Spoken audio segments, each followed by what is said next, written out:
ஆதி காலத்துலேருந்து இருக்கிற ஒரு முக்கியமான ஒரு விஷயம் என்னன்னா நாடி ஜோதிடம் அப்படிங்கிற ஒரு விஷயம். நம்மளோட ஃபியூச்சரை பற்றி தெரிஞ்சுக்கணும் அப்படின்னா நீங்கள் நாடி ஜோதிடம் பாருங்க, கண்டிப்பாக உங்களுக்கான ஃபியூச்சர் விடை கிடைக்கும். நாடி ஆஸ்ட்ரோவல் நாடி ஜோதிடர் எம்பி கந்தவேல், அரும்பாக்கம், சென்னை. ஸ்ரீ பாலமுருகன் பருத்தி பஞ்சு விளக்கு திரி என்று கேட்டு வாங்குங்கள். அடையாறு ஹேண்டிகிராஃப்டில் ஒரு ஆன்மீக உலகம். பிராஸ், காப்பர், பஞ்சலோக சிலைகள் மற்றும் மாலைகள் என அனைத்தும் கிடைக்கும். ஆன்மீக பரிசு பொருட்களை வாங்கிச் செல்லலாம். பூஜைக்கும் வீட்டு விசேஷங்கள் மற்றும் பரிசு பொருட்களுக்கும் ஏற்ற இடம் அடையாறு ஹேண்டிகிராஃப்ட். அதன் ஆன்மீகம் நேயர்களுக்கு வணக்கம். நான் உங்கள் விஜய் பிரியா. ஸோ நவராத்திரி ஆரம்பமாயிடுச்சு. எல்லாரும் நம்ம ஏற்கனவே ப்ரமோவில் சொல்லியிருந்தோம். ஸோ இந்த 9 நாட்களும் ஒவ்வொருத்தருடைய வீட்டுக்கும் போய் உங்களுக்கான இந்த நவராத்திரிக்கான பரிசை நாங்கள் கொடுக்க போகிறோம் அப்படிங்கிறது. ஸோ நவராத்திரி இன்று முதல் நாளான ஆரம்பிக்க போகிறோம். ஸோ இன்றைக்கி நம்ம எங்கே போகிறோம் அப்படிங்கிறத வீடியோ ஃபுல்லாக பாருங்கள். ஸோ இந்த நிகழ்ச்சியோட ஸ்பான்சர் யார் அப்படிங்கிறத நான் சொல்லிடுறேன். நாடி ஆஸ்ட்ரோவல் எம்பி கந்தவேல் நாடி ஜோதிடர். உங்கள் கைரேகை போதும் உங்களுடைய வாழ்க்கை முழு துல்லியமான பலன் கிடைக்கும். அடையார் ஹேண்டிகிராஃப்ட், கடவுளுடைய உருவம், பிரேஸ், காப்பர், பஞ்சலோக சிலைகள் சிறிய சைஸ் முதல் பெரிய அளவு வரை கிடைக்கும்.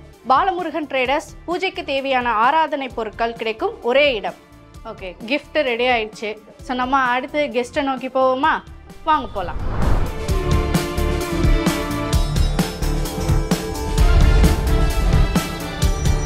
ஸோ இன்றைக்கி நம்ம நவராத்திரியினுடைய முதல் நாளில் இருக்கோம். ஸோ இன்றைக்கி நம்ம யார் வீட்டுக்கு வந்திருக்கோம் அப்படிங்கிறத வாங்க பார்க்கலாம். அட, அதுக்கு முன்னாடி ஒரு விஷயம். உள்ளே என்ட்ரு ஆனோன்னே பார்த்தீங்க அப்படின்னா ஸோ குலு மண்டபம் அப்படிங்கிறத வச்சுருக்கிறாங்க. ஸோ அதாவது வீட்டுடைய வாசல்லையே ஸோ ரொம்ப அழகாக பயங்கரமாக. ஸோ நம்ம எல்லாருமே அந்த படிக்கட்டுகள் வச்சு 5 இல்லைன்னா 7 இந்த மாதிரியான படிக்கட்டுகள் வச்சு நம்ம நவராத்திரி பொம்மைகள் அடுக்கிறது தான் வழக்கம். ஸோ அந்த மாதிரி முதல்லே வச்சிருக்கிறாங்க. ரொம்ப அழகா இருக்கு. ஆரம்பமே எப்படி இருக்கு, அப்போ உள்ள எப்படி இருக்கும் பார்க்கணும்ல. வாங்க பார்க்கலாம். வாங்க வாங்க வாங்க வாங்க, வணக்கம். எப்படி இருக்கிறீங்க? வாங்க, நம்ம நவராத்திரி செலிப்ரேஷன்ஸை நீங்களும் என்ஜாய் பண்ணணும். வாங்க. கண்டிப்பா. நான் ஒரு விஷயம் சொன்னேன், வாசல்லையே இவ்வளோ பிரம்மாண்டமா வச்சிருக்கிறாங்களே, அப்போ உள்ள எப்படி இருக்கும் அப்படிங்கறது நான் கெஸ் பண்ணேன். எப்படி இருக்கிறது அப்படிங்கறத இந்த முழு வீடியோ பார்க்கும்போது அவங்களே சர்ப்ரைஸ் ஆயிடுவாங்க அப்படின்னு நினைக்கிறேன். நிச்சயமா ஏமாற மாட்டீங்கன்னு நானும் நம்புறேன். கண்டிப்பா. ஸோ ஃபர்ஸ்ட் குலு மண்டபம் அப்படிங்கிறது இருந்தது, அதை பத்தி சொல்லிடுங்க. கொலு மண்டபம்ங்கிறது பாரம்பரியமான நம்முடைய ட்ரெடிஷ்னல் கொலுப்படி. அந்த காலத்துல ஓரறிவுல இருந்து 6 அறிவு வரைக்கும் அந்த படியில அமைச்சு வைப்பாங்க. இப்போ நம்ம காலப்போக்கில் நிறைய பொம்மைகளை நம்ம தெய்வ ஸ்வரூபங்களா வச்சு அந்த படியில அழகுபடுத்துறோம். கண்டிப்பாக. ஸோ பாருங்க, எவ்வளோ அழகா அழகு அப்படின்னு சொல்லும் போதே நம்ம எல்லாரையும் சொல்லலாம். அவ்வளோ விஷயங்கள் இருக்கு. இது இந்த இடம் ஆக்சுவலி என்னுடைய இந்த வீட்டுடைய குலதெய்வம் திருப்பதி பெருமாள். அதனால அவங்க 2 பேரும் உள்ள வர்றவங்கள வரவேற்கிற மாதிரி இருக்கணுங்கிறதுக்காக இந்த இடத்துல அவங்களுக்கு ஒரு இது வச்சிருக்கேன். அண்ட் இந்த இடம் சைவம் வைணவம்னு எப்போதுமே அதுல ஒரு பாகுபாடு, அதுல ஒரு தகராறு ஏதோ ஒண்ணு போயிட்டே இருக்கு. அதை நம்ம பெரியவங்கெல்லாம் சொல்லியிருக்காங்க, ஹரியும் சிவனும் ஒண்ணு, அறியாதார் வாயில பண்ணு அப்படின்னு சொல்லியிருக்காங்க. ஆனா அதை ஹரி சிவன் எடுத்துக்காம ஆண்டாளும் மீனாட்சியும் 2 பேருமே 2 கண்கள் அப்படிங்கிற மாதிரி எடுத்துக்கிட்டு நான் இப்படி ஒரு பொம்மை ரெடி பண்ணியிருக்கேன். இந்த பொம்மையில பாத்தீங்கன்னா ஒரு பக்கம் ஆண்டாள் இருப்பாங்க, இந்த பக்கம் மீனாட்சி இருப்பாங்க. இதை எப்படி இன்னொரு விஷயம், 2 கிளியுமே ஆப்போசிட்ல தான் வரும். ஆக்சுவலி பாத்தீங்கன்னா மீனாட்சி வலது கையில கிளி வச்சிருப்பாங்க, ஆண்டாள் இடது கையில வச்சிருப்பாங்க. அதனால பேக் டு பேக் வைக்கும் போது எங்களுக்குமே அது மேட்ச் ஆனது. இந்த தீமுக்கு அது ரொம்ப செட் ஆனது. இவங்களுக்கு கொண்ட இந்த பக்கம் வரும், அவங்களுக்கு கொண்ட அந்த பக்கம் வரும். ஸோ எல்லாமே மேட்ச் ஆன மாதிரியே அமைஞ்சுது இது. ஸோ இதை ரொட்டேஷன்ல காட்டலாம், ஒரு மூமெண்ட் இருந்தா 360 டிகிரி ரொட்டேட் ஆகுற மாதிரி இதை நாங்க ரெடி பண்ணோம். இந்த மாதிரி சுத்துற மாதிரி. ஸோ ஒரு பக்கம் மீனாட்சி, ஒரு பக்கம் ஆண்டாள், அப்படி மாறி மாறி வர்ற மாதிரி இத ரெடி பண்ணி. இவங்க அழகுக்கு பேர் போனவங்க தான் ஆண்டாளும் மீனாட்சியும். ஸோ அப்படிப்பட்டவங்கள அழகா காட்டி இருக்கிறாங்க. ஸோ ரொம்ப முக்கியமான ஒரு விஷயம். ஸோ அடுத்து பார்க்கலாம். இந்த இடம் பாருங்க, இது வந்து ராஜராஜேஸ்வரி தர்பார் அப்படின்னு சொல்லுவாங்க. அதாவது ஆதிபராசக்தி தான் உலகத்துக்கே, அவதான் வந்து பேரரசியா இருந்து அண்ட சராசரத்தை எல்லாம் ஆட்சி பண்றான்னு சொல்றாங்க. அதுல ராஜராஜேஸ்வரி தர்பார்ல லக்ஷ்மியும் சரஸ்வதி 2 பேரும் இருப்பாங்க. அவங்களுக்கு அடுத்ததா அந்த ராஜராஜேஸ்வரி தர்பாரையே மினியேச்சர்ல நான் சின்னதா சைஸ் வாரியா நிறைய வச்சிருப்பேன். அதனால இங்க ஒரு அவங்க வந்து, அதாவது சரஸ்வதி வந்து வீணை வாசிக்கிற மாதிரி, அவங்க வந்து பேரரசியா அவங்க சிம்மாசனத்துல அமர்ந்து இருக்காங்க. கஞ்சிரா வாசிக்கிறாங்க மகாலட்சுமி. இந்த மாதிரி ஒரு செட் இருந்தது, பெரிய செட்டும் இருக்கு. இவங்க வந்து சண்டி அப்படின்னு சொல்லுவாங்க, சண்டிகா பரமேஸ்வரின்னு சொல்றவங்க. அடுத்தது சரஸ்வதியும் லக்ஷ்மியும். அந்த சரஸ்வதி லக்ஷ்மியிலேயே வெரைட்டியா சைஸ் வாரியா வச்சிருக்கேன். அதனால அங்கங்க அதை டிஸ்பிளேல, ஏன்னா இந்த நவராத்திரி விழாவை பொறுத்த வரைக்கும் துர்கா லட்சுமி சரஸ்வதிக்கான விழா தான். அதனால அவங்க 3 பேரையும் இங்க டிஸ்பிளேல வச்சிருக்கேன். கண்டிப்பா ரொம்ப அழகா இருக்கு மேம். அடுத்தது இன்னும் என்னென்ன வச்சிருக்கீங்கிறது எங்களுக்கு பாக்குறதுக்கு ரொம்பவே ஆர்வமாக இருக்கு. வாங்க பாக்கலாமா? பார்க்கலாம். அடுத்தது வந்து இந்த வீட்டோடைய ஒரு செல்ல குழந்தையை தான் நீங்க பார்க்க போறீங்க. ஆமா, பொதுவாவே பெண் குழந்தைகளை ரொம்ப நல்ல பிரைஸ் பண்ணி அழகா வளர்த்து எடுக்கணும்ன்றது ஒரு ஆசை. இந்த நவராத்திரி விழால பெண்கள் எல்லா குட்டி குழந்தைகளுமே அம்பாள் ஸ்வரூபமா பார்க்கணும்னு சொல்லுவாங்க. இப்ப நம்ம ஒரு குட்டி குழந்தை பார்க்க போறோம். இப்போ நீங்க பாக்குறது மதுரையின் பேரரசி அன்னை மீனாட்சி, உங்க ஊர் அம்மா தான் பாக்குறீங்க. அவங்களதான் நான் குட்டி குழந்தைன்னு சொல்றேன். ஏன்னா என்னுடைய மகளா பாவிக்கிறேன் நானு. ஒவ்வொருத்தரும் அம்மாவா பாவிக்கிறாங்க, தோழியா நினைக்கிறாங்க, இப்படி எல்லாம் இருக்கு இல்லையா. நான் வந்து குட்டி குழந்தையா, சுட்டி குழந்தையா அப்படி பாக்குறதுனால அவங்கள வந்து லலிதா சஹஸ்ரநாமாவளின்னு சொல்லுவாங்க இல்லையா. அதுல வந்து கடம்பவன வாசினின்னு ஒரு பேர் வரும். கடம்பவனம்ங்கிறது மதுரையோட புராதன பேரு, பழைய பேர் வந்து அது. அதனால இவங்க பேர் வந்து கடம்பவன வாசினி. அதோட ஷார்ட் நேமா வாசினி பாப்பா. அதுதான் வந்து நாங்க அவளை கூப்பிடுறது. அதுவும் வந்து இந்த சமயத்துலதான், இந்த நவராத்திரி டைம்ல துர்காஷ்டமின்னு 8வது நாள் வரும் பாருங்க. அப்பதான் வந்து வாள்லாம் வச்சுக்கிட்டு அவங்க வந்து ஒரு வீராங்கனை மாதிரி இருப்பாங்க. ஸோ நானுமே இங்க வாள் கொடுத்துருக்கேன். மொத்த அகிலத்துக்கே இவங்க தான் வந்து எல்லா பொக்கிஷங்களையும் பாத்துக்கிறாங்கன்றதுனால ஒரு சாவி கொத்து எல்லாமே பண்ணி அப்படி அலங்காரம் பண்ணி, இந்த மாலைகள் எல்லாமே ஒரு டிஃப்ரெண்டா இருக்கணும் அப்படின்ட்டு. ஏன்னா பூ மாலைகள் ஒவ்வொரு நாளும் மாத்த முடியாது. அதனால நான் வந்து கிராம்பு மாலை, நிறைய பேருக்கு கல்யாணம் ஆகணும் அப்படின்னு சொல்லிட்டு பிரார்த்தனை பண்றாங்க. அவங்களுக்காக வேண்டிக்கிட்டு தான் இந்த மஞ்சள் கயிறு, அந்த சரடு, திருமாங்கல்ய சரடுனால அந்த மாலை, அப்புறம் பட்டு நூல் மாலை, மயிலிறகு மாலைன்னு சொல்லி இதெல்லாம் அவ மேல வெயிட் ஏறக்கூடாதுன்னு சொல்லிட்டு அதெல்லாம் வெளியில தான் இருக்கு. சோ வந்து குழந்தை மேல எதுவுமே படாத அளவுக்கு அப்படி அலங்காரம் பண்ணி வச்சிருக்கோம். இதுல வந்து கிராம்பு மாலையும் வந்து நீங்க போட்டிருக்கீங்க. கிராம்பு மாலை தான் உள்ள இன்னர் லைன் வந்து கிராம்புல தான் பண்ணிருக்கோம். ஒவ்வொரு தரையும் ஏதாவது ஒரு வெரைட்டி ட்ரை பண்ணணுங்கிறதுக்காக பண்றது. ஓகே, ரொம்ப அழகா இருக்கு. ஸோ மதுரையில நான் இருக்கும்போது அத்தனை தடவை வந்து மீனாட்சி அம்மன் கோயில் போய் பார்த்துருக்கிறேன்.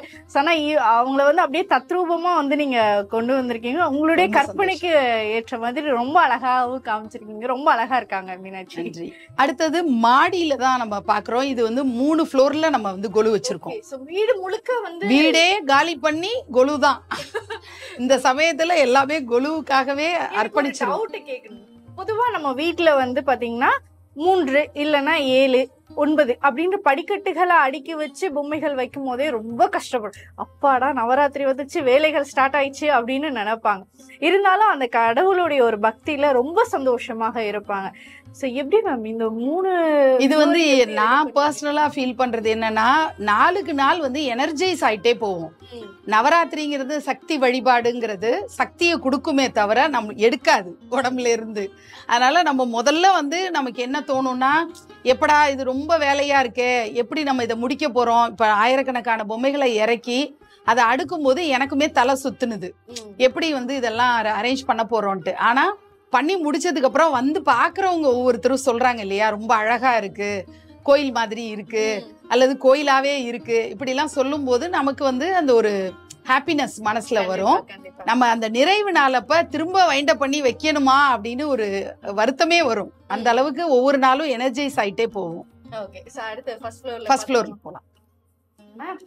உள்ள என்ட்ரானே பயங்கரமா இருக்கு. ஆமா, உங்களை கல்யாண மண்டபத்துக்குள்ள வரவேற்கிறேன். சொக்கனுக்கும் மீனாட்சிக்கும், உங்க ஊரு அம்மாவும் அம்மையப்பன் வந்து இங்க கல்யாண கோலத்துல இருக்காங்க. இங்க திருக்கல்யாணமே கொண்டு வந்துட்டீங்களே. ஆமா, இங்க பாத்தீங்கன்னா சொக்கனும் பிரியாவிடைக்கும் கல்யாணம் நடக்கிற மாதிரி இங்க சோமாஸ்கந்தர் வடிவத்துல மதுரையில எப்படி கல்யாணம் நடக்குமோ அதுல கடுகளவு நாங்க இங்க ஒரு குட்டியா எங்க ஆசைக்கு பண்ணிருக்கோம்.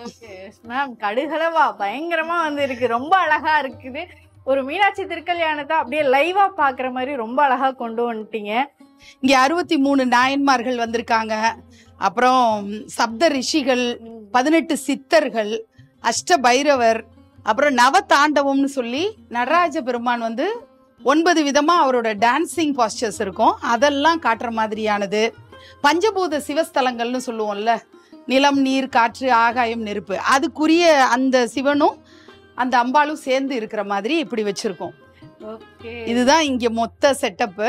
இதுல பாத்தீங்கன்னா இவங்க வந்து மனோன்மணின்னு சொல்லுவாங்க. எல்லா பெரிய பெரிய சிவாலயங்கள்ல சிவபெருமானுக்கு ரைட் சைட்ல இருந்து அவங்க வந்து எல்லா கைடன்ஸும் பண்றதா சொல்லுவாங்க. மனோன்மணி அங்க மதுரையிலயும் இருப்பாங்க, நம்ம பார்க்க முடியாது அவங்கள.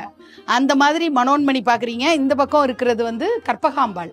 இங்க நான் சென்னையில வாழ்ந்துட்டு இருக்கேன் அப்படிங்கிறதுனால கற்பகாம்பாள் இங்க அம்மா மாதிரி அவங்க, அதனால அவங்க தான் அந்த பக்கமும் இந்த பக்கமும் 2 பேருமே கற்பகாம்பாள்.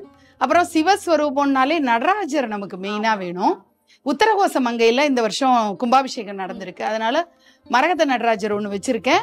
அப்புறம் ஒரு ஸ்டோன் பினிஷ்ல ஒரு நடராஜர், அப்புறம் அர்த்தநாரீஸ்வரர் திருக்கோலம் சொல்லுவோம், அதுவும் வச்சு இங்க பஞ்சமுக சிவன்னு 5 முகத்தோட இருக்கக்கூடிய சிவன். அப்படி இவங்க 2 பேரும் கல்யாணம் ஆனதுனால நல்லா ஆனந்தமா டான்ஸ் பண்ற மாதிரி ஒரு ஐடலும் வச்சிருக்கேன். ரொம்ப அழகா இருக்கு. எனக்கு தெரிஞ்சு நான் கிட்டத்தட்ட நிறைய தடவை வந்து மீனாட்சி திருக்கல்யாணம் பார்த்திருக்கேன். அதை வந்து ஒரு ஸ்டாச்சுவா பார்த்தா எப்படி இருக்கும் அப்படிங்கிற மாதிரி ரொம்ப அழகா வந்து கொண்டு வந்திருக்கீங்க. ரொம்ப நல்லா இருக்கு மேம். தேங்க்யூமா, தேங்க்யூ. மீனாட்சியுடைய கணவர் வந்துட்டாரு, இப்ப மூத்த மகனை பார்க்க போறோம், விநாயகர். சோ இங்க பாருங்க, இந்த இடத்துல நீங்க பாக்குறது வந்து விநாயகருடைய 32 ஸ்வரூபங்கள்னு சொல்லுவாங்க. அதாவது அவர் வந்து 32 வடிவத்துல இருப்பாரு. இப்ப எங்க வேணா கோயில் கட்டலாம். அந்த பிள்ளையார் கோயில்னு நம்ம வந்து ஒரு, அதாவது ஒரு சந்து முனையில கூட ஒரு பிள்ளையார பிரதிஷ்டை பண்ணுவாங்க, ஒரு அபார்ட்மெண்ட்ல கூட வைக்கிறாங்க. ஆனா இந்த 32 வடிவங்கள்ல ஏதாவது ஒரு வடிவத்துல தான் அவரை பண்ணுவாங்க. ஸோ அந்த மாதிரி 32 வடிவங்கள் ட்ரெடிஷ்னலா ஆத்தென்டிக்கா இருக்கிறது. அந்த 32 ஸ்வரூபங்களை தான் நாங்க வந்து, இது வந்து பாத்தீங்கன்னா மத்திய பிரதேஷ்ல ஒருத்தர் வந்து செஞ்சு கொடுத்தாரு. இது வந்து ஹேண்ட்மேட் டால், வேற எங்கேயுமே கிடையாது. இப்ப உலகத்திலேயே வந்து இந்த அங்கிருந்து நான் செய்ய சொல்லி வாங்கினது. சோ மத்திய பிரதேஷ்ல அவர் வந்து கையாலேயே செஞ்ச பொம்மைகள் தான் இந்த 32யும் இங்க வச்சிருக்கோம். அது வந்து எப்படி வந்து பெயிண்டிங்ல இருக்குமோ, எப்படி வந்து சிற்பத்துல பண்ணும்போது எப்படி செய்வாங்களோ அந்த முறைப்படி நாங்க பண்ணி வச்சிருக்கோம். இங்க கீழே வந்து பிள்ளையாருனாலே உடனே மகாபாரதம் எழுதுறவரு, அவரை வச்சிருக்கோம். அடுத்தது என்கிட்ட ரொம்ப யூனிக்கா இருக்கிறது தசாவதாரம் வந்து பிள்ளையார் செய்யற மாதிரி இருக்கு. சோ பொதுவா வந்து பெருமாள் தான் தசாவதாரம், ஆனா இங்க பிள்ளையார் வந்து தசாவதாரம். என்னோட யூனிக் கலெக்ஷன்ல நான் 3500 விநாயகர் வச்சிருக்கிறதுனால அந்த யூனிக் கலெக்ஷன்ஸ்ல அது இருக்கு. அப்புறம் மூஞ்சூர் இல்லாம, மூஞ்சூரையும் பிள்ளையாரையும் நம்ம பிரிக்கவே முடியாது, அதனால அவங்களையும் வச்சு இப்படிதான் நாங்க இந்த தீமை நாங்க மகா மண்டபம் அப்படின்னு சொல்லியிருக்கோம். ஏன்னா மகா கணபதியோட இருப்பிடம் அப்படிங்கிற மாதிரி மகா மண்டபம்னு பண்ணியிருக்கோம். ரொம்ப அழகா இருக்கு மேம்.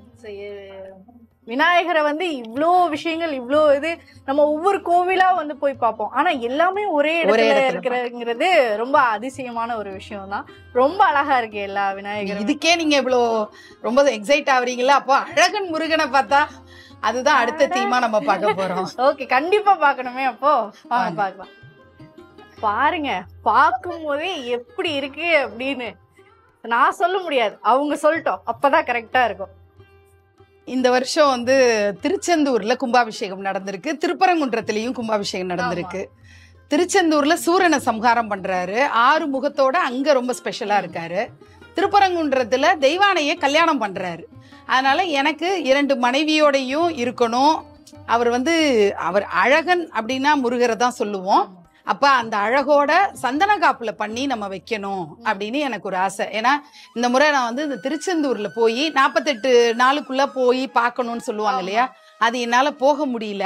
ஆனா அவரா விருப்பப்பட்டு நவராத்திரிக்கு வந்துட்டாரு அப்படின்னு தான் நான் நம்புறேன். ஏன்னா ரொம்ப லாஸ்ட் மினிட்ல தான், கிட்டத்தட்ட ஒரு 10 நாள் முன்னாடி தான் நம்ம முருகரை வந்து வீட்டுல வைக்கணும் அப்படின்ற எண்ணமே வந்தது.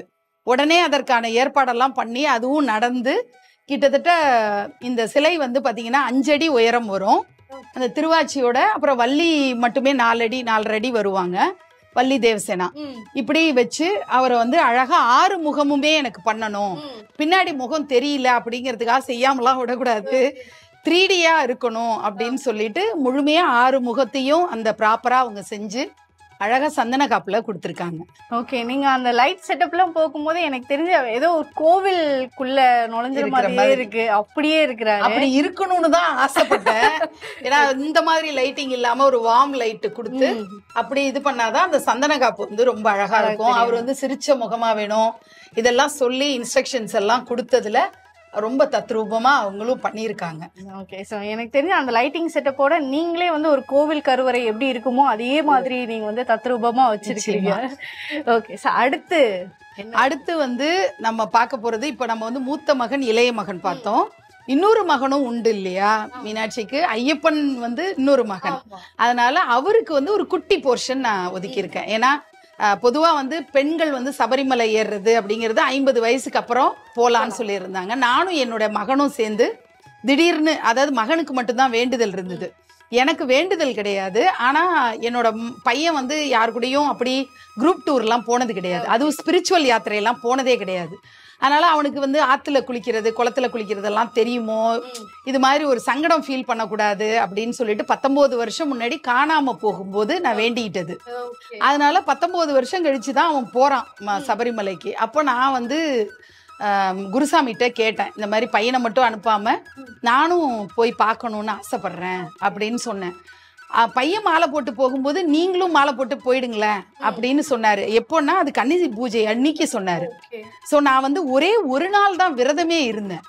அதுலயே எனக்கு மறுநாள், அதாவது இன்னைக்கு விரதம் இருந்து நாளைக்கு நான் இருமுடி தாங்கி அன்னைக்கு நைட்டே நான் வந்து தரிசனம் பண்ணிட்டேன். அது எனக்கு அவர் கொடுத்த பெரிய பிளெஸிங்ஸா இருந்தது. ஏன்னா 48 நாள் விரதம் இருப்பாங்க.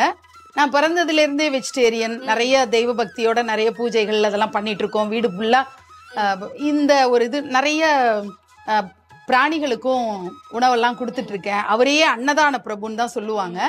அதனாலயோ என்னமோ தெரியல, என் மேல கொஞ்சம் கருணை காட்டி உடனே நான் வர வச்சாரு.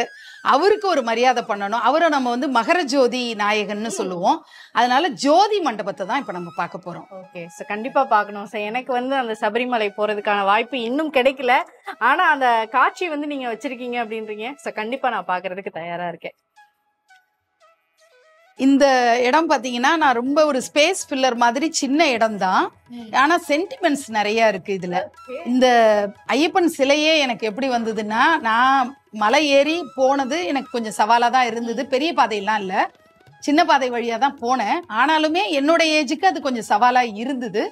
ஆனா அங்க நடராத்திரி போய் ரீச் ஆன சமயம், அந்த படிக்கட்டுல ஏறணும் இல்லையா, 18 படி ஏறுறது, அப்ப வந்து யாருமே கிடையாது. நான் பொதுவா வந்து டிவில எல்லாம் என்ன பார்த்திருக்கேன்னா, 100கணக்கானவங்க கடகடன்னு ஏறுவாங்க, பிடிச்சு இழுத்து விடுற மாதிரி பார்த்திருக்கேன். ஆனா நான் என் பையன்லாம் ஒன்னா ஒரு படியிலையும் கும்பிட்டு நாங்க மேல ஏறணும். அது எனக்கு அவ்வளோ ஆனந்தமா இருந்தது. மேல போனோன்னா அவரோட தரிசனம் வந்து அப்படியே ஏகாந்தமா இருந்தது, யாருமே இல்லாம இவர் உட்கார்ந்து இருந்தாரு. எனக்கு அது ரொம்ப ரொம்ப மகிழ்ச்சியா இருந்தது. ஃபர்ஸ்ட் டைம் நான் பார்த்தது வந்து ஜோதியா தான் பார்த்தேன். அந்த விளக்கு மட்டும் தான் தெரிஞ்சது. இவருடைய அந்த திருமேனி எங்க இருக்குன்னே என்னால கண்டுபிடிக்க முடியல. எனக்கு ஒண்ணுமே புரியல கொஞ்ச நேரம். அப்புறம் அந்த நெய்யை கொண்டு வந்து செலுத்துவாங்க இல்லையா, அந்த அபிஷேகத்துக்காக கொடுப்பாங்க இல்ல, நம்ம இருமுடியில இருக்கிற நெய், அதை எடுத்துட்டு வரும்போதுதான் நான் இவருடைய உடம்பையே பார்த்தேன், இந்த திருமேனியே பார்த்தேன். அதனால இதுக்கு மேல நம்ம இன்னொரு தடவை நம்ம சபரிமலைக்கு போவோமோ மாட்டோமோ, ஆனா கையோட அவரை தூக்கிட்டு வந்துடணும்னு எனக்கு ஒரு ஆசை. அதனால அந்த சபரிமலை சன்னிதானத்திலேயே இந்த சிலையை வாங்கி அங்கிருந்து தலையிலையும் தோல்லையும் தூக்கி சுமந்துதான் திரும்ப எடுத்துட்டு வந்தேன். அதனால இவர் மேல ஒரு சென்டிமெண்ட் இருக்கு. இதை வந்து நாங்க ஜோதி மண்டபம் அப்படின்னு சொல்லிட்டு விளக்குகளால 18 படி வச்சு அவரோட சிலை மட்டும் வச்சு விளக்குகளை மட்டும் வச்சிருக்கோம். இதுல விளக்கெல்லாம் ஏத்துறது இல்லை, ஏன்னா நிறைய குழந்தைகள்லாம் வர்றாங்க சேஃப்டி ரீசன்ஸ்க்காக. சும்மா ஜோதி மண்டபம், அவர்தான் மகர ஜோதி நாயகன், அதனால அவரை வச்சிருக்கோம். ஓகே, அப்ப அவர் டைரக்டா சபரிமலையில இருந்து வந்தவர். ஆமா. ஓகே, ரொம்ப அழகா இருக்கிறாரு. அடுத்து இப்போ நீங்க மூத்த மகன் இளைய மகன் ஐயப்பனையும் பார்த்துட்டீங்க. அண்ணான்ட்டு ஒரு உறவு, அது எவ்வளவு ரொம்ப ஸ்பெஷல் இல்லையா? ஒவ்வொரு பெண்ணுக்குமே பிறந்த வீட்டுல அண்ணன் தம்பிங்கிற உறவு ரொம்ப ஸ்பெஷல். அதுவும் கல்யாணம் ஆகி போனதுக்கு அப்புறம் அண்ணன்டேந்து கிடைக்கிற சீர் ரொம்ப விரும்புவாங்க. நான் என் குழந்தைங்களுக்கே என்ன சொல்லுவேன்னா, என் பையனுக்கு பெத்தவங்களுக்கு போடுற சோறும் கூட பிறந்தவங்களுக்கு செய்யற சீருக்கும் கணக்கு பார்க்க கூடாது அப்படின்னு அந்த டயலாக சொல்லியே வளர்ப்பேன். அந்த மாதிரி தான் ரங்கமன்னார் சமயபுரத்தாளுக்கு சீர் கொடுக்குறாரு. அண்ணன் தங்கச்சி அந்த பாண்டிங்க நம்ம பார்க்க போறோம் அடுத்த தீமா. கண்டிப்பாக அதை பாக்குறதுக்கு ரொம்ப ஆர்வமா இருக்கு. வாங்க. இப்ப நீங்க பாக்குறது ரங்கநாதர், ஸ்ரீரங்கம் ரங்கநாதர் அவருடைய தங்கை சமயபுரத்தாளுக்கு சீர் கொடுக்குறாரு. வருஷத்துக்கு தை மாசத்துல அந்த பொங்கல் சமயத்துல அந்த சீர் கொடுக்குறாங்க. அப்ப அவர் அவ்வளோ சாமான் கொடுப்பாராம் தன்னோட தங்கச்சிக்கு. அதாவது பட்டு பாவாடையும் உண்டாம், புடவையும் உண்டாம். அந்த மாதிரி குட்டி குழந்தையா நினைச்சு பாவாடை சட்டையும் உண்டாம். அந்த மாதிரி நகைகள் கொடுக்கறது, பழங்கள் கொடுக்கறது, ஸ்வீட்ஸ் கொடுக்கறதுன்னு சீர்வரிசை எப்படி அண்ணன் வீட்டுல இருந்து வரணுமோ அப்படி கொடுப்பாங்களாம். அதுதான் அம்மா மண்டபம்னு ஒரு இடத்துல தான் அந்த நிகழ்ச்சி நடக்கும். அதனால இந்த இடத்துக்கு அம்மா மண்டபம்னு பேரு. நான் மண்டபம்ங்கிற தீம்ல வச்சிருக்கிறதுனால இது அம்மா மண்டபமா அமைஞ்சிருச்சு. அப்புறம் சமயபுரத்தால் நான் பெரிய ஸ்டாச்சுவா வேணும்னு சொல்லிட்டு 6 அடி உயரத்துல அவங்க இருக்காங்க. ஸ்ரீரங்கம் ரங்கநாதர் அத்திவரதரா நான் அந்த சமயத்துல பண்ண தீம். அப்ப அத்திவரதரையே வேற கலர்ல பெயிண்ட் பண்ணி அவரையே ரங்கநாதரா மாத்தி இருக்கோம். அப்புறம் சீர்வரிசை தட்டெல்லாம் நம்ம வச்சிடலாம் வீட்டுல. நிறைய வாங்கி சமயபுரத்தால் கொடுக்க நமக்கு சந்தோஷம் தான். ஆனா கொஞ்சம் கிரியேட்டிவா இருக்கணும், ஏதாவது ஒரு டிஃபரன்ஸ் கொடுக்கலாம் அப்படின்னு நினைச்சுதான் கோலத்துல அதை கொண்டு வருவோம் அப்படின்னு சொல்லிட்டு இது எல்லாமே கோலத்துல பண்ணது. ஆனா நான் போடல, என்னோட ஃப்ரெண்டு போட்டு கொடுத்தாங்க. அவங்க இந்த சீர்வரிசைய ஒரு பெரிய ஜமுக்காலத்துல தான் நம்ம சீர்வரிசையெல்லாம் வைப்போம். அந்த மாதிரி இங்க பாத்தீங்கன்னா எல்லாமே, அதாவது ஃப்ரூட்ஸா இருக்கட்டும், ஸ்வீட்ஸா இருக்கட்டும் இருக்கு. அவங்க அழகா வரைஞ்சு கொடுத்தாங்க. அது அப்படிதான் இங்க வெத்தலை பாக்கு அந்த சீர்வரிசையில இருக்கிற அத்தனை ஐட்டமுமே அதுல இருக்கிற மாதிரி பண்ணிருக்கோம். அடுத்து என்ன நம்ம பார்க்க போறோம்? அடுத்து இப்போ நம்ம இங்க ஃபர்ஸ்ட் ஃப்ளோர்ல எல்லாம் முடிச்சிட்டோம். அதுல ஒரு ஆஞ்சநேயர் ரொம்ப ஸ்பெஷலா வச்சிருக்கோம். அந்த ஆஞ்சநேயர் தியான கோலத்துல இருப்பாரு. அவரை நம்ம முதல்ல பார்த்துட்டு அப்புறம் நம்ம செகண்ட் ஃப்ளோருக்கு போறதுக்கு முன்னாடி ஆபரேஷன் சிந்தூர் இந்த வருஷத்தோட ஒரு முக்கியமான தீமா வச்சிருக்கேன்.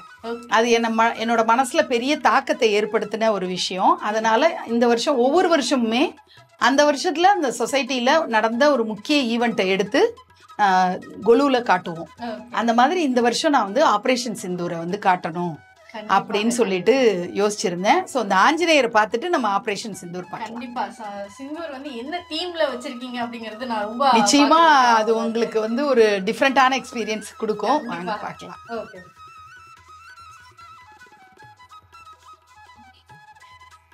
இப்ப நீங்க பாக்குறது தான் ஆஞ்சநேயர் தியான கோலத்துல இருக்காரு. இவர் ஒரு ஜம்போ ஆஞ்சநேயர், ரொம்ப பெருசா. இவரை உச்சியில கொண்டு உட்கார வைக்கணும் அப்படின்னு சொல்லிட்டு அது ராமாயணத்துல ஒரு காட்சி வரும் இல்லையா, வாழை சுருட்டிட்டு மேல உட்காருவாரு. அந்த மாதிரி இவரு நம்ம வீட்டுல டாப்ல இருக்கணும் அப்படின்ட்டு அவரை நாங்க அந்த இடத்துல வச்சிருக்கோம். அவரோட ஆமா அவர் நெஞ்சை கிழிச்சு காட்டுவாரு. ஆக்சுவலி அது மாதிரி செய்யாம நான் மாலையில போட்ட மாதிரி அப்படி ரொம்ப அழகான கிரியேட்டிவிட்டியா இருக்குது. ஆபரேஷன் சிந்தூருக்கு தான் நீங்க இப்ப இந்த பேசேஜ் வழியா போகணும். காஷ்மீரே கொண்டு வந்துட்டீங்களே இங்க. ஆமா, பெஹல்காம உருவாக்கணும் அப்படின்னு ஒரு எண்ணம். அதுலயும் இந்த டிவோஷனலான விஷயங்களோட நம்ம இந்த விஷயத்த பார்க்கணும் அப்படின்னு எனக்கு ஒரு எண்ணம் தோணுச்சு. சிந்தூர், ஆபரேஷன் சிந்தூருங்கிறது தான் அந்த ஒரு அந்த டாபிக்ல தான் அந்த விஷயங்கள் நடந்தது இல்லையா. அதனால இப்போ நான் என்ன யோசிச்சேன்னா, தெய்வ பலம், அதாவது மனித சக்திக்கு அப்பாற்பட்ட சக்தி நம்ம தேசத்தை காப்பாற்றணும். எப்போதுமே ஏதாவது ஒரு வகையில த்ரெட் இருந்துட்டே இருக்கு. எங்கேயோ ஒரு இடத்துல நம்ம பயப்படுற மாதிரி ஏதோ ஒரு நிகழ்வு நடந்துட்டே இருக்கு. அதனால பொதுவா படை தளபதினா வராகி அம்பாள் தான் சொல்லுவாங்க.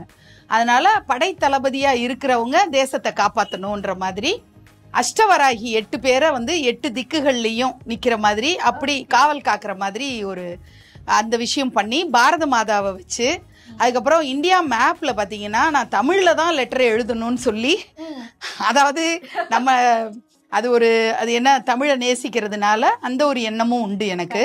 ஸோ யாராவது வந்து இது என்ன அப்படின்னு கேட்டாங்கன்னா கூட நீங்க தமிழை கத்துக்கோங்க அப்படின்னு நம்மளும் சொல்லணும் அப்படின்னு. ஸோ அதனால இந்தியாவை சுத்தி 9 நவசக்தின்னு சொல்லுவாங்க. அந்த 9 அம்மனும் காவல் காக்குற மாதிரி வச்சு, பிள்ளையார் வந்து ரைஃபிளோட அங்க இருக்கிற மாதிரி ஒரு கியூட் விநாயகர் அங்க வச்சு அப்படி இருக்கிற மாதிரி வச்சு, காளி பொதுவா காவல் தெய்வம் தான் சொல்லுவாங்க, அதனால அந்த மாதிரிலாம் வச்சுட்டேன். ஆனா வந்து பெண்கள் மட்டுமே காவலுக்கு போதும் அப்படின்னு நம்ம சொல்லக்கூடாது அப்படிங்கிறதுனால, ஏன்னா ஆபரேஷன் சிந்தூர் சக்சஸ் ஆனதுக்கு ஆண்கள் பெரிய முப்படை வீரர்கள் காரணமா இருந்திருக்காங்கன்றதுனால நான் வந்து அங்க கருப்புசாமி, முனீஸ்வரன் இந்த மாதிரி காவல் தெய்வங்களையும் இங்க வச்சு, எல்லாருமே அந்த காவல் தெய்வம் எல்லை தெய்வம்னு இருக்கிறதுனால தான் நம்ம பாதுகாப்பா இருக்கிறோம் அப்படிங்கிறதுனால இந்த தீமை நான் வந்து டிவைனிட்டியோட பிளான் பண்ணி வச்சிருக்கேன். ஓகே, ஸோ உண்மையாவே வந்து பாத்தீங்கன்னா ஆபரேஷன் சிந்தூர் பெண்களுக்கு இழைக்கப்பட்ட அநீதிக்காக தான் வந்து அந்த போரே வந்து நடந்தது. ஸோ அதுல பெண் தெய்வங்கள் சுத்தி வந்து காவலுக்கு இருக்கிறது வந்து ரொம்ப சூப்பரா இருக்கு. நடுவுல அந்த சிந்தூர் அதுதான் ரொம்ப எமோஷனலா. ஏன்னா இப்போ நம்ம நவராத்திரியில முன்னாடி நான் யோசிச்சப்போ அந்த பஹல்காம்ல நடந்த அட்டாக்கை வந்து நம்ம காட்டலாமான்னு நினைச்சேன். ஆனா அது பல பேரோட மனசு சங்கடப்படுத்தும். நவராத்திரிங்கிற விழா வந்து ஒரு செலிப்ரேஷன். அப்புறம் நிறைய பேருக்கு நம்ம மங்கள பொருள்லாம் கொடுக்குறோம், மஞ்சள் குங்குமம், தாலி கயிறு இதெல்லாம் கொடுக்குறோம். அப்ப இந்த மாதிரி நம்ம அந்த விஷயங்களை சொல்லாம நம்ம வந்து தெய்வத்தை நம்பி இருந்தோம்னா திரும்ப அதுல நம்ம ஜெயிச்சோம். இந்த ஆபரேஷன் சிந்தூர் அட்டாக்ல நம்ம வந்து வின் பண்ணியிருக்கோம். இந்தியா வந்து ரொம்ப பெருமைப்படக்கூடிய ஒரு விஷயமா இருந்ததுனால அந்த சிந்தூரை வந்து எல்லாரும் பூவோடையும் பொட்டோடையும் நல்லா இருக்கணும், தீர்க்க சுமங்கலியா இருக்கணும் எல்லா பெண்களும் அப்படிங்கிற ஒரு பிரார்த்தனையோட தான் இந்த தீமை வச்சிருக்கேன். ஓகே, ஸோ எனக்கு தெரிஞ்சு இந்த நவராத்திரியோடைய ஒரு ஸ்பெஷல் அப்படின்னே சொல்லலாம் கண்டிப்பா. இவ்வளவு தூரம் சிந்தூரே வந்தாச்சு. வேற என்ன இன்னும் ஒரு தீம் தான் நமக்கு பேலன்ஸ் இருக்கு, அதுதான் 11வது தீம். அந்த 11வது தீம் வந்து எங்க குடும்பத்தோட ட்ரெஷர், பொக்கிஷம் அப்படின்னு சொல்லலாம்.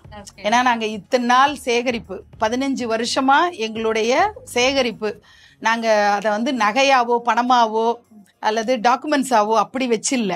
ஆனா நாங்க எப்படி வச்சிருக்கோங்கிறத உங்களுக்கு காட்டுறேன். கண்டிப்பா ட்ரெஷர் அப்படின்னு சொல்லியிருக்காங்க. அந்த பொக்கிஷத்தை நம்ம பார்க்கணும் இல்லையா? வாங்க பார்க்கலாம். இது வீடா இல்ல கடலான்னு தெரியல, அவ்வளவு விஷயங்கள் இருக்கு. கடையான்னு கேட்காம விட்டீங்களே. கடை கூட கிடையாது, கடல். அவ்வளவு விஷயங்கள் இருக்கு. நிச்சயமா இது வந்து பாத்தீங்கன்னா 15 வருஷமா பல இடங்கள்ல, வெளிநாடுகள்ல இருந்து, வெளி ஊர்ல இருந்து, வெளி மாநிலங்கள்ல இருந்து பிள்ளையார் வந்திருக்காரு இந்த இடத்துக்கு. ஸோ இந்த வீட்டையே பிள்ளையார் வீடுன்னு தான் சொல்லுவாங்க. ஸோ இந்த வீட்டில் வந்து 3500 பிள்ளையார் வச்சிருக்கேன். ஒரு சிலை மாதிரி இன்னொன்னு இருக்காது. ஐடென்டிக்கல் பீசஸ் இல்லாம சேகரிச்சு கஸ்டமைஸ் பண்ணி சிலதை வாங்கி அப்படி 3500 சிலைகள் இங்க இருக்கு. அதை தவிர மற்ற தெய்வங்கள்லாம், இப்ப அம்மன் பொம்மை எல்லாம் பாத்தீங்கல்ல வெளியில, அந்த மாதிரி மற்ற வைணவம் சைவம் எல்லாத்துலயும் இருக்கிற தெய்வங்கள்லாம் சேர்த்து 7000 பொம்மைகள் இந்த வீட்டுல இருக்கு. 7000 பொம்மை? ஆமா பாருங்க, 7000 பொம்மைகள் வந்து வீட்டுல இருக்கு அப்படின்னா பா. ஸோ ஒரு இதை பார்க்கறதுக்கு கூட நமக்கு டைம் எடுக்கும். ஸோ 7000 பொம்மைகளையும் பார்க்கறதுக்கு நிச்சயமா உங்களுக்கு ஒரு நாள் பத்தாது. ஸோ கண்டிப்பா. ஸோ ரொம்ப அழகா இருக்கு. எப்படி மேம் இவ்வளோ விஷயங்களை கலெக்ட் பண்ணீங்க? இது வந்து 2010 வந்து நான் அங்க வீடு கிரகப்பிரவேசம் பண்ணி இந்த வீட்டுக்கு வந்தோம். அந்த வருஷம் எங்களுக்கு நவராத்திரி கிடையாது. 11ல் நாங்க நவராத்திரிக்கு முன்னாடி விநாயகர் சதுர்த்தி வரும் இல்லையா, அப்போ வந்து வீட்டுக்கு கிரகப்பிரவேசத்துக்கு வந்தது எல்லாமே பிள்ளையார தான் வந்தது. அதாவது ஒரு மொய் கவர் கொடுத்தா கூட அதுல பிள்ளையார் தான் இருப்பாரு. அந்த மாதிரி ஒரு வால் கிளாக் கொடுத்தாலும் சரி, ஏதோ ஒரு வால் ஹேங்கிங் கொடுத்தாலும் சரி, ஒரு போட்டோ ஃப்ரேம் கொடுத்தாலும் எல்லாத்துலயுமே பிள்ளையாராவே வந்தது. அப்ப அந்த பிள்ளையார் எல்லாத்தையும் இந்த களிமண் பிள்ளையார் வச்சு நம்ம பூஜை பண்ணுவோம் இல்லையா, அதோட சேர்த்து வச்சு நம்ம பூஜை பண்ணலான்னு சொல்லிட்டு அந்த வருஷம் நாங்க எல்லாத்தையும் எடுத்து அசம்பிள் பண்ணோம். இப்ப வீட்டுக்கு வந்த குழந்தைங்க அவங்க பார்த்துட்டு இது ரொம்ப டிஃப்ரெண்டா இருக்கு, இவ்வளோ பிள்ளையார் வச்சிருக்கீங்களே ஆண்டி அப்படின்னு கேட்க போக எனக்கு அது மேல ஒரு இன்ட்ரெஸ்ட் வந்து நம்ம வாங்கலாம், சேகரிக்கலாம் அப்படின்ற ஒரு எண்ணம் வந்து ஒரு வருஷத்துக்குள்ளேயே 1008 பிள்ளையார் நான் சேர்த்துட்டேன். அது சேர்க்கிறப்போ ஒரு சங்கல்பம் என்னன்னா, 1008 சேர்ந்ததுன்னா 1008 கொழுக்கட்டை செஞ்சு வர்றவங்க எல்லாருக்கும் கொடுக்கலாம் அப்படின்னு சொல்லிட்டு யோசனை பண்ணோம். அப்போ நம்ம வந்து பிள்ளையார் சதுர்த்தி எல்லார் வீட்லயுமே கொழுக்கட்டை செஞ்சு கொண்டாடுவாங்க. நம்ம நவராத்திரியில செஞ்சாதான் எல்லாரும் வருவாங்க அப்படின்னு சொல்லி நவராத்திரியில அந்த 1008 விநாயகரையும் டிஸ்பிளேல வச்சோம். அப்போ நிறைய பேர் வந்தாங்க. சென்னை ஃபுல்லா நிறைய பேரை ரீச் பண்ணி எல்லாரும் வாங்க வாங்கன்னு கூப்பிட்டு நிறைய பேர் வந்து அந்த கொழுக்கட்டையை நான் எல்லாரும் கொடுத்தேன். அப்படிதான் ஆரம்பிச்சது நவராத்திரி ஜேர்னியே. அப்படியே அது 2012 ஆரம்பிச்சது. அது 11 ஃபர்ஸ்ட் கொலு வச்சேன். அது ரொம்ப சிம்பிளா 5 படியோட நார்மலா வச்சுட்டேன். 12 இந்த 1008 பிள்ளையாரோட கொலு வச்சேன். அதுக்கப்புறம் ஒரு ஃப்ளோரா நாங்க தீமை டெவலப் பண்ணிட்டே வந்து இப்ப கிட்டத்தட்ட இது வந்து 15வது வருஷம். 10 வருஷத்துக்கு மேல நாங்க 3 ஃப்ளோருமே வச்சிட்டு இருக்கோம். அதுதான், அதுவும் வந்து பிரேக்கே இல்லாம 15வது வருஷம். ஓகே, இப்ப இந்த கடல்ல எவ்வளவு சிலைகள் வந்து? இதுல வந்து பிள்ளையார் மட்டும் 3500 இருக்கு. மற்ற பொம்மைகளும் நான் வந்து கீழே தீம்ல ஃபிட் ஆகாத பொம்மைகள் எல்லாம் இங்க வச்சிருக்கேன். இங்க கிட்டத்தட்ட ஒரு 5000 பொம்மைகளாவது இந்த இடத்துல இருக்கும். ஏன்னா நம்ம சின்ன சைஸ் 1 இன்ச்ல இருந்து நம்ம வச்சிருக்கோம். எல்லாத்துலயுமே இருக்கு. அதாவது ஃபைபர்ல இருக்கு, மெட்டல் எல்லாத்துலயுமே இருக்கிற மாதிரி, அப்புறம் மரத்துல செய்யப்பட்ட பிள்ளையார்னு எல்லா உலோகத்திலயுமே நம்ம பிள்ளையார் வச்சிருக்கோம். ஓகே, ரொம்ப அழகா இருக்கு. ஒவ்வொரு விஷயத்தையும் பாக்குறப்போ லிங்க வடிவிலே வந்து இது நீங்க நோட்டீஸ் பண்ணது எனக்கு ரொம்ப சந்தோஷமா இருக்கு. ஏன்னா ஆக்சுவலி லிங்கம் மாதிரி வடிவம் இருக்கும், அந்த தந்தம் வருது பாருங்க, அதனால அவர் வந்து பிள்ளையார்னு சொல்லி நாங்க இப்ப பிள்ளையாரா இதை வச்சிருக்கிறோம். இப்ப இந்த இடத்துல பாருங்களேன் தந்தம் வருது இல்லையா, அதை வச்சு இவர் வந்து லிங்கம் கிடையாது, இவர் விநாயகர். ஏன்னா துதிக்கை வருது, அதெல்லாம் வச்சு இவர் அவங்க அப்பாவா பையனான்ற குழப்பத்துல இருந்து நாங்க பிள்ளையாருன்னு வச்சிருக்கோம். அது நீங்க இங்க பாருங்களேன், இளநீ குடிச்சிட்டு இருக்காரு, அப்புறம் டார்டாய்ஸ் மேல உட்கார்ந்துருக்காரு, அப்புறம் இங்க பலாப்பழத்தை உரிச்சு சாப்பிட்டுட்டு இருக்காரு, யானை வந்து தூக்கிட்டு இருக்கிற மாதிரி. இது இந்த பிள்ளையார் பாருங்க, நம்ம வந்து பிரதோஷத்துல சிவனை வந்து நந்தி தூக்குற மாதிரி சொல்லுவோம், அங்க பிள்ளையார் வந்து சிவன் மாதிரியே இருக்காரு பாருங்க பார்வையில, அப்படி இருக்கிற மாதிரி. கோலி குண்டு விளையாடுற பிள்ளையார் கூட அமர்ந்திருக்கிற மாதிரி கோலி குண்டு விளையாடுற பிள்ளையார் கூட உண்டு அங்க பாருங்க. கோலி குண்டு விளையாடுறவரு. இப்படி நம்ம வந்து டாம் அண்ட் ஜெரி எல்லாம் சொல்லுவோம், டொனால்ட் டக் எல்லாம் சொல்லுவோம், அதெல்லாம் கூட நான் வந்து பிள்ளையார்ல செஞ்சு அதை வாங்கி வச்சிருக்கோம். இங்க பாத்தீங்கன்னா உங்களுக்கு டொனால்ட் டக்கு அந்த மாதிரி ஒரு பிள்ளையாரும் பாக்குறீங்க. சாய்பாபா மாதிரி அந்த டைப்ல இருக்கிற பிள்ளையாரும் இங்க இருக்கு. இப்ப கிருஷ்ணர் வந்து ராதாவோட அப்படி இருப்பார் இல்லையா, அந்த மாதிரி ஒரு பிள்ளையாரும் இங்க இருக்கணும்னு சொல்லி அப்படி அவர் ஒய்ஃப் சித்தி புத்தியோட அப்படி இருக்கிற மாதிரி அவரை நாங்க அப்படி வச்சிருக்கிறோம். இங்க பட்டம் விடுறவரு, அப்புறம் ஸ்விம்மிங்ல இருக்காரு, அப்புறம் வந்து இந்த செஸ் விளையாண்டுட்டு இருக்காரு, ஹார்ஸ் ரேஸ் சொல்லுவாங்கல்ல, சீசால இவர் மேல தூக்கிட்டு இருக்காரு பாருங்க, மூஞ்சூர் வந்து டவுன்ல இருக்கு. அதுதான் காமெடியா இருக்கும். நிறைய இன்னோவேட்டிவா கிரியேட்டிவா பண்ணது இதெல்லாம். ஹாக்கி, ஃபுட்பால் அந்த மாதிரி கேம்ஸ் விளையாடுற மாதிரி நிறைய பிளேயர் பண்ணி வச்சிருக்கோம். விநாயகர் வந்து சிஎஸ்கே ஃபேனா இருப்பாருன்னு நினைக்கிறேன். எல்லோ கலர் ஜெர்சி போட்டு இருக்கிறாரு. ஐயோ சீக்கிரம் முடிஞ்சிச்சு அப்படின்னு தோன்ற அளவுக்கு இருக்கு. எல்லா பொம்மைகளும் பொறுமையா நிதானமா நீங்க தாராளமா வந்து பார்க்கலாம். அவ்வளோ அழகான விஷயங்கள்லாம் வந்து கொண்டு வந்திருக்கிறாங்க. ஸோ நவராத்திரிக்கு நெக்ஸ்ட் அடுத்த வருஷம் நம்ம எப்படி வைக்கணும் அப்படிங்கறது கூட நீங்க இங்க வந்து கத்துக்கலாம். அவ்வளோ விஷயங்கள் இருக்கு, அவ்வளோ தத்ரூபமா எல்லா விஷயங்களையும் கொண்டு வந்திருக்கிறாங்க. ரொம்ப அழகா இருக்கு மேம். ரொம்ப நன்றி. ஆதன் ஆன்மீக நேயர்களுக்கு நவராத்திரி நல்வாழ்த்துக்கள். நிர்விக்னலட்சுமி இல்லம் இந்த பிள்ளையார் வீட்டுல நடக்கக்கூடிய இந்த குலுவை நீங்க எல்லாருமே வந்து பார்க்கலாம். குழந்தைகளோட வரலாம், குடும்பத்தோட வரலாம், அக்கம் பக்கத்து உறவுகளோட வரலாம், நண்பர்களோட வரலாம், காதலர்கள் வரலாம். இப்படி எல்லாருமே வந்து இந்த குலுவை பார்க்கணும். ஜாதி மத பேதம் இல்லாம, ஆண் பெண் பேதம் இல்லாம எல்லாருமே வந்து இந்த குலுவை பார்க்கணுன்றது தான் என்னோட ஆசை. இன்னைக்கு தொடங்கி அக்டோபர் 2ஆம் தேதி வரைக்கும் இது வந்து ஈவினிங் 6 மணிலிருந்து 9 மணி வரைக்கும் பொதுமக்கள் வந்து பார்க்கலான்னு சொல்லிட்டு அனுமதி கொடுத்துருக்கோம். ஒவ்வொரு பொம்மைகளும் ஒவ்வொரு அழகா வந்து காட்சி அளிக்கிறாங்க. ஸோ உண்மையாவே இவ்வளவு விஷயங்கள் நம்ம பார்த்துட்டோம். அவ்வளோ அழகா வந்து வச்சிருக்கிறீங்க. இதுக்கு பின்னாடி இருக்கக்கூடிய ஒர்க் பத்தி நம்ம பேசணும் இல்லையா? ஸோ உண்மையாவே வந்து இப்ப நம்ம எவ்வளவு விஷயம் பார்க்கணும். கிட்டத்தட்ட 7000 பொம்மைகள் வந்து வச்சிருக்கிறீங்க. ஸோ இதெல்லாம் ரெடி பண்றதுக்கு எவ்வளவு நாள் ஆச்சு? இந்த மொத்த செட்டப்பை வந்து 4 டேஸ்ல பண்ணோம். ஆக்சுவலி கிராமத்துல இருந்து 3 பசங்க வந்தாங்க. நான் வந்து ஒவ்வொரு வருஷமும் அந்த பசங்களை கூப்பிட்டுருவேன். ஏன்னா பத்திரமா பொருளை ஹேண்டில் பண்ணுவாங்க. அதனால 2வது மாடியிலேருந்து நிறைய பொம்மைகள் இறக்க வேண்டியது இருக்கிறதுனால நாங்கள் செவ்வாய்க்கிழமையே வர சொல்லிட்டேன். புதன்கிழமை காலையில் ஆரம்பித்தோம் இந்த ஒர்க்கை. இது வந்து சனிக்கிழமை நைட்டோட நாங்கள் நிறைவு பண்ணிட்டு நேற்று கிளீனிங் ஃபுல்லாக நடந்தது. ஸோ நம்ம ஃபைனல் டச் எல்லாம் கொடுக்கறதெல்லாம் நேற்று நடந்தது. எங்கெங்க என்னென்ன தீம் போர்டு அது மாதிரி. ஸோ ஆல்மோஸ்ட் வந்து ஒரு 4 டேஸில் நாங்கள் வந்து கம்ப்ளீட்டாக பண்ணோம். ஆனால் நைட் அண்ட் டேவாக ஒர்க் பண்ணோம். ஒவ்வொரு நாளுமே நைட்டு தூங்குறதுக்கு 2 மணி 3 மணி ஆகும். முடிஞ்ச வரைக்கும் அந்த பசங்களுக்கு நான் ரொம்பவே தேங்க் பண்ணிக்கணும்.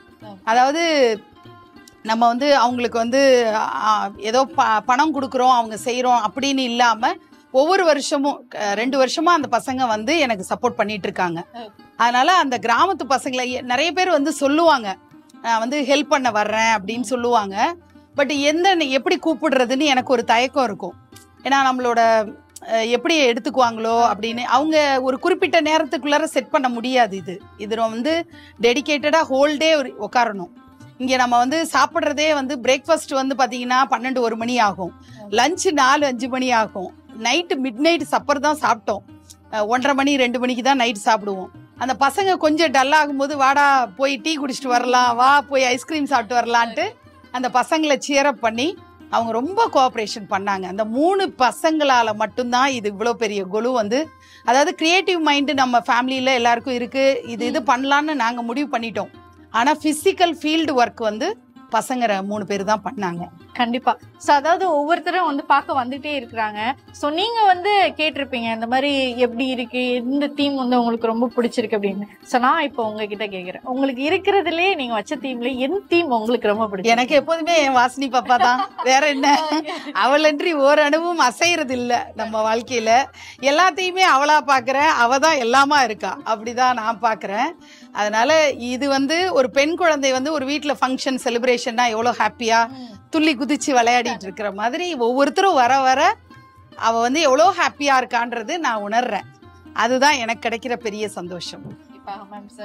இப்படி ஒரு விஷயம் வந்து நீங்க ஒரு இனிஷியேட்டிவா செய்யறதே வந்து பெரிய விஷயம். அதுலயும் கிட்டத்தட்ட 15 வருஷமா நீங்க வந்து இந்த நவராத்திரி செலிப்ரேட் பண்ணிட்டு இருக்கீங்க அப்படிங்கிறது உண்மையவே ஒரு மிகப்பெரிய விஷயம். அதற்கு முதல் வாழ்த்துக்கள்.